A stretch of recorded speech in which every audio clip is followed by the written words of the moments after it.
Greetings, my friend. My name is Richard Gundrey. I'm the presiding Archbishop for the Worldwide Catholic Apostolic Church of Antioch, Malabar Rite. Our headquarters are in Santa Fe, New Mexico. Our divinity school is located here. And of course, our cathedral church for the worldwide movement is located at Loretto Chapel here in Santa Fe. The purpose of this little presentation is to give you an idea of what our church is all about.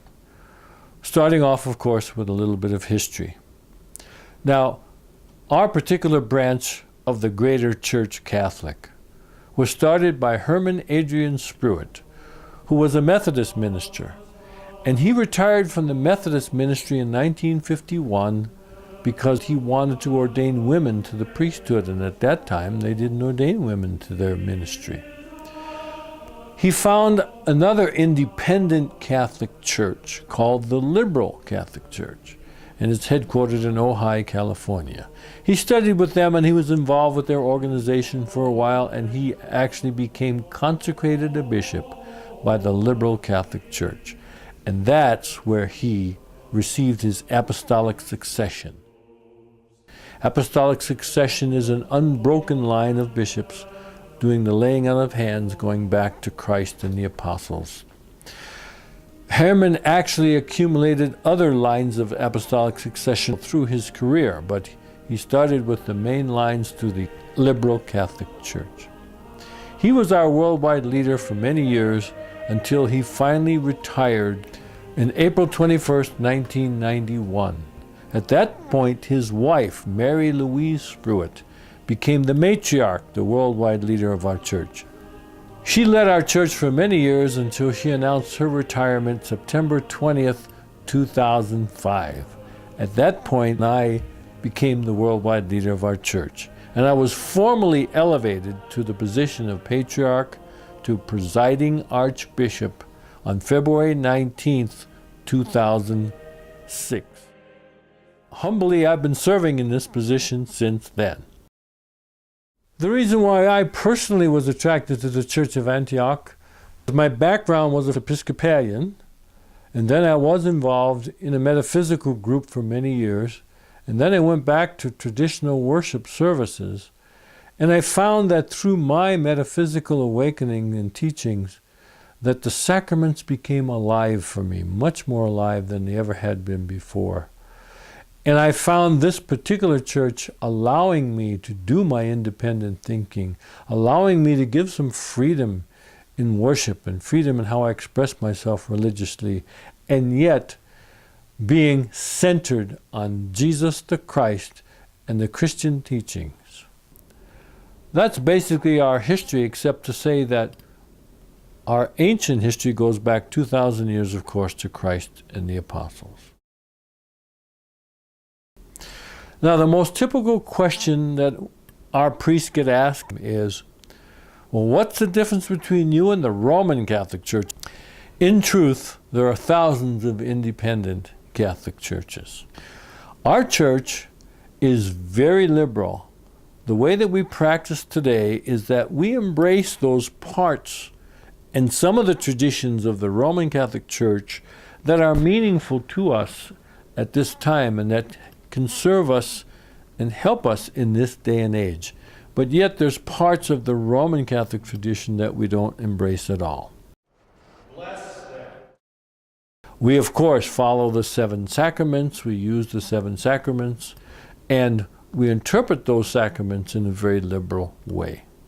Yes, our teachings are founded on Jesus the Christ and what he stood for, and we follow the examples of what he taught us. Our main body of information is the Christian Bible, which includes the Hebrew Bible and the New Testament. However, we also embrace other sacred writings for the education of our people, for our own reading, so that we can give better homilies and broader expansions of the sacredness of the world's teachings.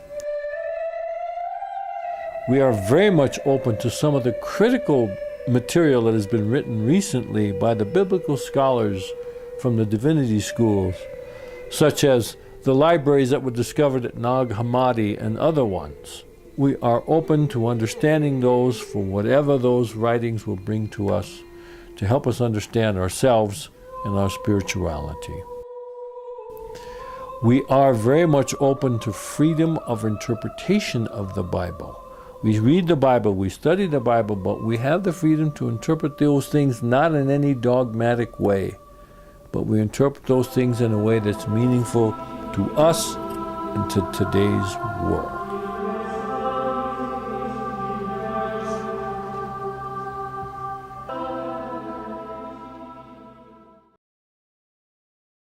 We feel that we offer the general public, the world in fact, an alternative Catholic worship. We talk to people about taking full responsibility for their own lives and for their own situations.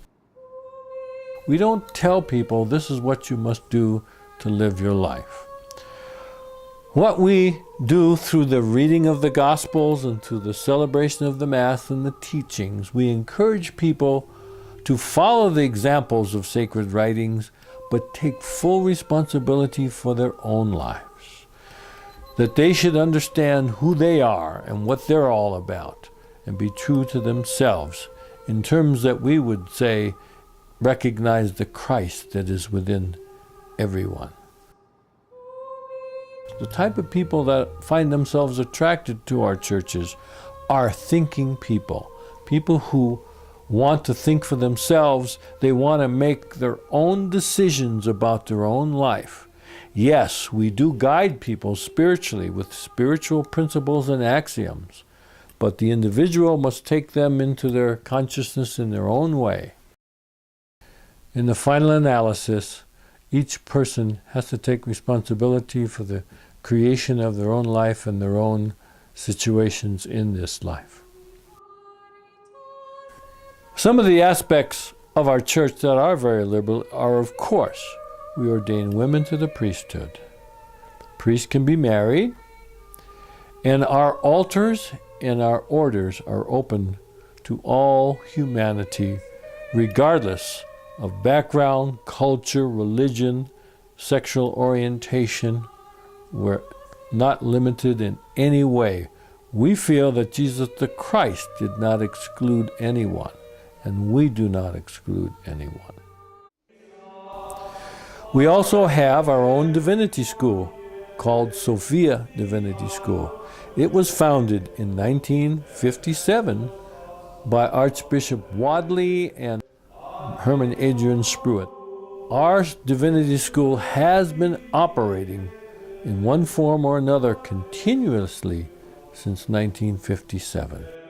We have one of the best independent Catholic seminaries that's available in this country today. The purpose of the Divinity School, the training program is outlined to train all of our people to be local church priests, a leader of their own community, if they choose to. However, there's no requirement that they must have a local church. We have many people who do chaplain ministries, who work in the prisons, who do counseling ministries, who have healing practices, and we allow the Spirit to guide them to find their own best ministry. At the current time, all of our clergy are worker priests. They work in the world, have secular jobs to support themselves. And they do their ministry or their church or their priesthood in whatever form in weekends and evenings, and we serve people as best we can in the time that we have.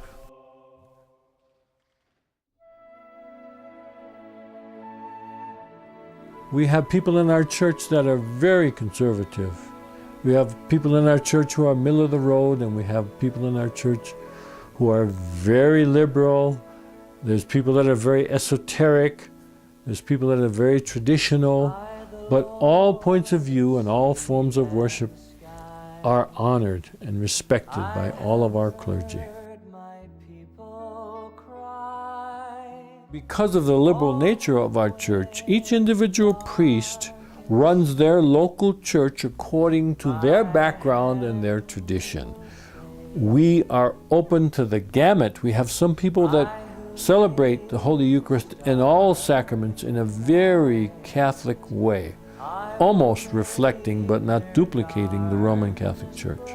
And then we have other people on the other end of the spectrum that are more metaphysically orientated, that are more esoterically orientated, and even very contemporary orientated. And so these people have the freedom of expressing themselves spiritually as priests to their community in a way that meets everyone's needs, not only themselves, but the people that they're serving.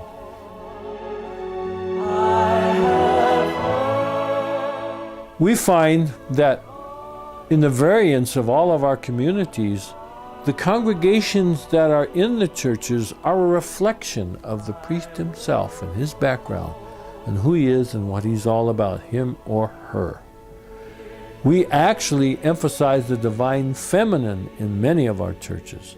Some of our churches choose to stay in a traditional realm, and some of our churches choose to honor the divine feminine principles in the many ways that it can be expressed publicly and verbally in worship services and in their prayers. Lord of snow and rain. Summarizing our curriculum for our divinity school, it's very eclectic and very broad.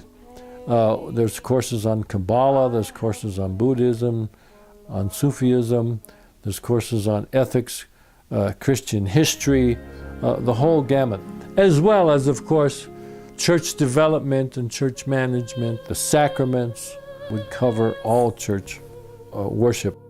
So our purpose in training our priests is that when they can get out there to the public and have their own church, they have a much broader spectrum of what they talk about, and they have many arrows in their sheaths, so to speak, to give wonderful teachings to an eclectic world that is out there today. During the course of their studies, each of our students has to write their own celebration of the Holy Eucharist, their own Mass. And of course it has to be approved by the dean of our school and by the Sophia Divinity School. But they have the experience of writing their own Mass to reflect their own backgrounds and their own particular bent on their spirituality. And then of course, they may use that Mass in their own church if they choose to. So we train our people that by the time they graduate, they should be ready to open up their own church.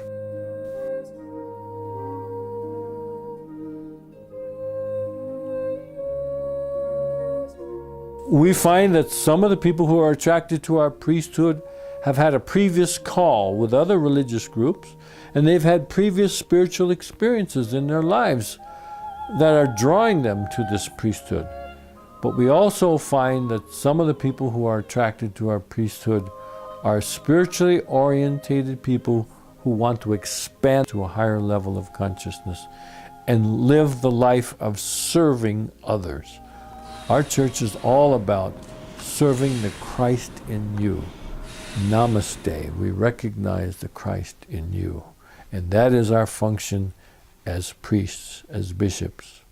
And of course, all of the lay members of all of our communities understand that their function is to serve their neighbors and love themselves as well as they love their neighbors. The type of people interested in priesthood ordination eventually are thinking people, people who perhaps have had some problems with some of the other organizations in terms of their earthly rules and regulations, in terms of their canons, and they want more freedom, freedom to express themselves in their own way, freedom to interpret Bible in their own way, freedom to interpret the readings in their own way. We attract people who are self-motivated, who will complete their studies by their own drive. We give them an opportunity for the studies, but yet they have to do the work.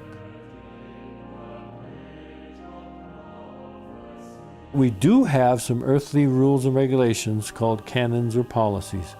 We have to have some structure as long as we're living in the world today. But theologically, we're very open and very free. We are not a party line church. We try to train our people so that they can develop and understand their own point of view on many of these theological issues.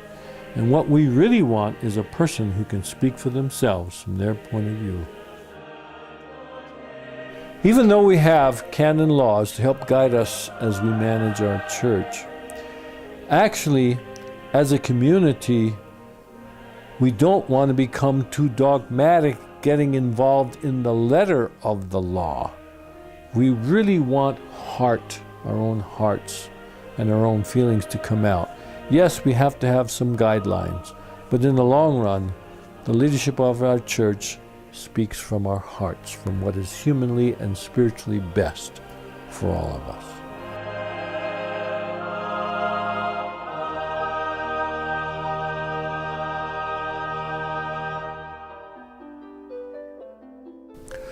The way we manage our worldwide church, of course, is we feel in a very open way.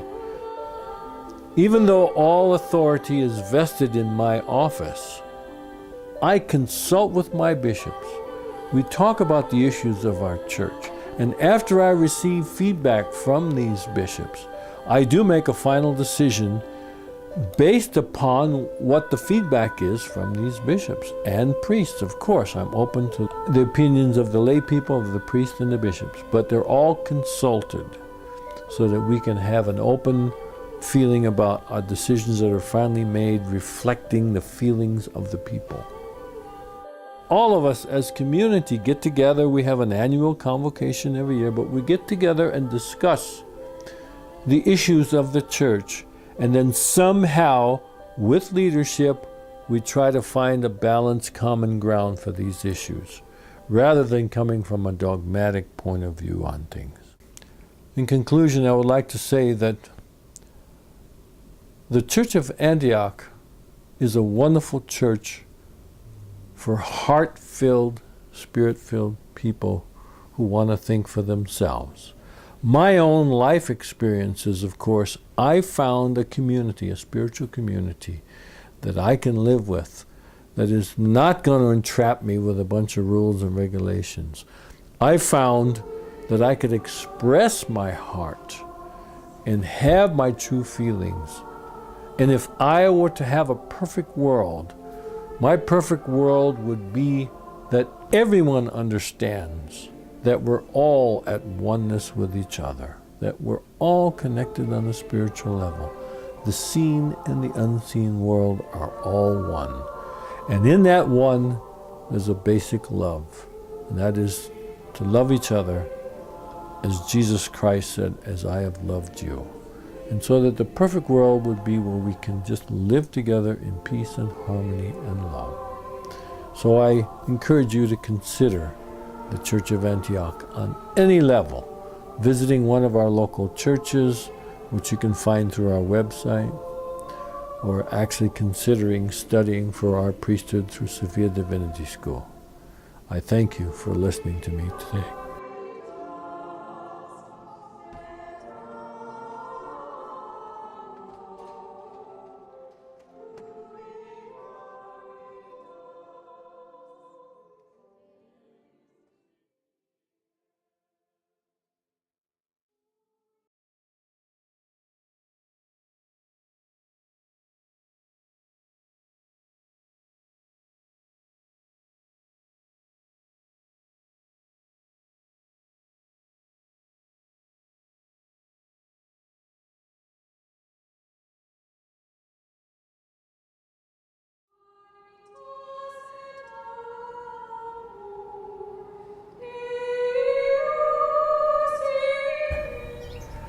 I think it's appropriate to mention that we meet every Sunday morning at the world-famous Loretto Chapel. We consider this our pro-cathedral for the worldwide church, and we hold all of our major celebrations here.